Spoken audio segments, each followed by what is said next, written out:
Next we have Anna MacLaughlin, I hope I'm pronouncing that correctly, from the Royal Parks. Thank you.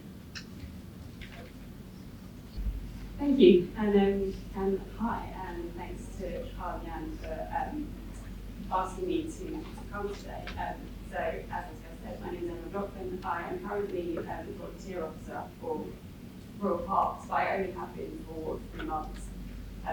So this is quite a new title for me, but we'll probably go into that a bit later. When Carl and Jan asked me to do this, they said, could you explain maybe how the MSc helped you and how it's progressed your career and things like that. But I'm actually going to indulge it once I can go back one step, which is that's me on the left. What you can't really see there is that I'm holding a bucket of bugs at Epping Forest because every single year I ask my mum to take me to Epping Forest to the FSC there and go bug hunting. That's my friend Rosie. She's still my friend Rosie, and she still looks like that. The reason I'm explaining some of this is I'm not sure what your guys' journey to get to this room today is, but mine was definitely not straightforward. I wasn't that academic at school, and I certainly wasn't scientific, so the rapid version of all of this is my undergraduate is in illustration at Cambridge School of Art. I knew pretty quickly that I had absolutely no interest in being an artist for someone else, but that's just the way our strange sort of education system funneled you into it. So I ended up working fundraising at Tate Britain, which was wild. But that interestingly led me to get a job at London Wildlife Trust. So I again went to fundraising there. I was a fundraising assistant, and then I was an officer, and then I was a corporate officer, and then I was a business development officer. And I definitely knew that I was with the right people, but I thought I was doing slightly the wrong thing. And so at the same, they made me redundant, but at the same time I decided I think I wanted to go into sort of academia, or at least go back to university and probably start studying the right subject. And I went to a lot of university open days, and I said to them, I have a BA, that won't help me at all, but I promise I know what I'm talking about, I've done it for a long time. And pretty much every university said, no, you need a BSc, go away. And then I came to UCL's Conservation Open Day, and I spoke to Jan, and I said, please let me come. And he said, yeah, that's fine, come with us. So I did. And then on graduation, I got a job as a conservation ranger, and 3 months ago, changed job to be volunteer officer for the Royal Parks.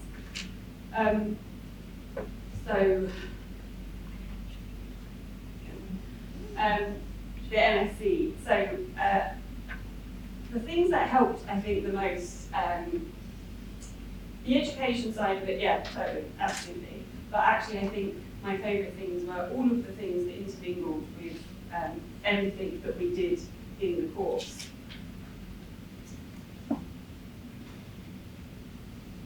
Field work. Resilience, when you are utterly drenched in a lagoon in Dorset, or boiling hot in a Norfolk field dragging equipment about to the 17th pond. Or I think in that day it was -4 degrees at Hampstead Men's Pond. So it certainly gives you resilience. But sort of some of the other amazing field work opportunities, Carl teaching you how to caress an eel, or Ben teaching you exactly what way you wiggle your fingers in Heathland Pond to attract medicinal leeches, or how you measure a crucial carp, or probably the oddest one is how you resuscitate a trout that had been electrocuted. Species ID. Now this is sort of my public apology to Jan and Carl, because the only thing we were told to actually buy for our course was Rose's wildflower key. And as a broke student, £25.66 was really, really expensive, and I was really angry that we had to buy it. And I was adamant that we couldn't use it, the internet exists and all of that stuff. But I stand entirely corrected, because the Rose Wildflower key has not left my coffee table. It is haggard and bendy and covered in all sorts of stuff, but there's not a week I don't use it. And actually, what the masters did for me, and what it kind of, I was pretty good at sort of fauna ID anyway, but it really made me love botany. I mean, that's just a medicinal niche, whilst I was trying to take botany notes for one of the areas. So. I think the most important thing, though, it did in terms of helping my career is the networking. Back in the day, we were just UCL Conservation Group, and we are now the Nature and Conservation Society. But I think, as Ray said earlier, it's your future colleagues, and these people are my future colleagues because they are my current colleagues.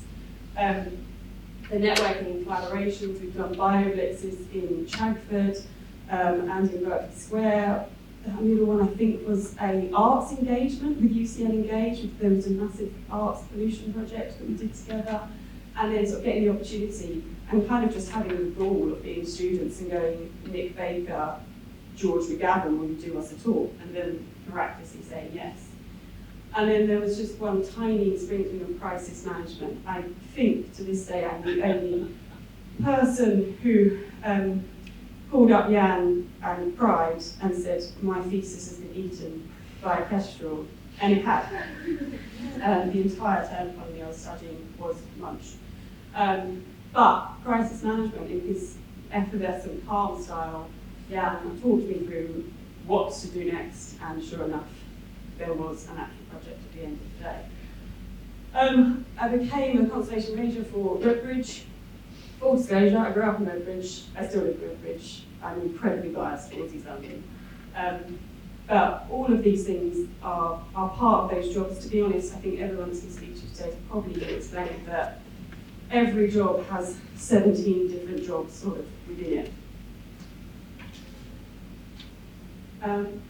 But in Redbridge, we're really lucky. It has ancient woodlands, it has acid grassland, it has wildflower meadows, it has an amazing river that I'm really, really, again, biased about. It has reed beds, it has so many habitats. It's a fantastic opportunity, or it was, to be the conservation ranger. There was only 2 of us, so we were a tiny, tiny team with an awful lot of green space to manage. But again, there was a lot of partnership working. So it's created all of these partnerships. We've worked with 1021, we've worked with the Orchard Project, I've worked with ZSL, worked with Earthwatch. There are so many people, and again, as Ray said, it's a very sort of, you realise how small the world is, and I've ended up working with my with fellow students. Public engagement is quite a large part of what you do in any part of conservation. So I've led Redbridge youth groups to get them more engaged, be outside, public engagement walks, that's a bat walk, environmental education. I maintain kids are the funniest people to do anything within conservation. They ask absolutely the best questions. And then citizen science at the top. That's me working with Phoebe from ZSL on the Riverflow Partnership Initiative, so training people how to survey our local river, and at the bottom training people how to do butterfly transects as well. And the best part, I think, of conservation is the wildlife. Having such a varied job means that you pretty much have sort of carte blanche to have a grand old time. That sometimes means monitoring, it's supposed to be monitoring dormouse. We have no dormouse in Redbridge, but we do an awful lot of yellow necked mice we discovered as part of that project. Asking members of the public to monitor stag beetles, reptile surveys, monitoring our bat boxes, camera traps, which were actually aimed at hedgehogs, but we managed to just capture all of our badgers. And also had the opportunity to get my Great Crested Loop license as well. As I said, that has now, the next step is, as of 3 months ago, I became one of the volunteer officers for the Royal Parks.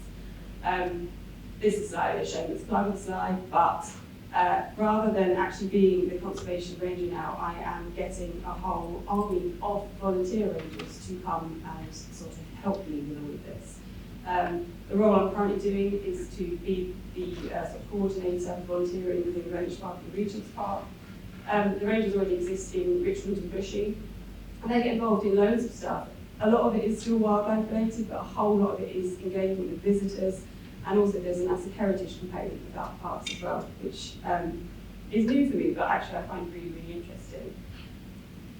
That being said, there's still wildlife involved. So last week, we were monitoring the hedgehogs in Regent's Park. Regent's Park has the only central London hedgehog population that is quite drastically in decline.